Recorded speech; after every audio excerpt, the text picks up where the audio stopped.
നമുക്കിന്നൊരു കഥ കേട്ടാലോ?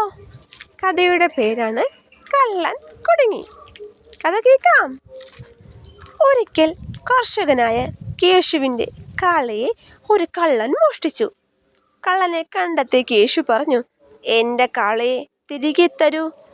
എന്നാൽ കള്ളൻ വിട്ടുകൊടുത്തില്ല. ഈ കാള എൻ്റേതാണ്, ഇതിനെ ഞാൻ തരില്ല. അവർ തമ്മിൽ വലിയ തർക്കമായി.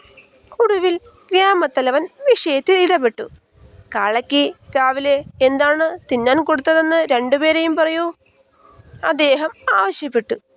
പുല്ലാണ് കൊടുത്തത്, കേശു പറഞ്ഞു. ഉടനെ കള്ളൻ പറഞ്ഞു, അല്ല, കഞ്ഞിയും പയറുമാണ് കൊടുത്തത്. അത് കേട്ട ഗ്രാമത്തലവൻ കാളയുടെ വായ പരിശോധിച്ചു. കാളയുടെ വായിൽ നിറയെ പുല്ലിൻ്റെ കഷ്ണങ്ങളാണ് കിടക്കുന്നത്.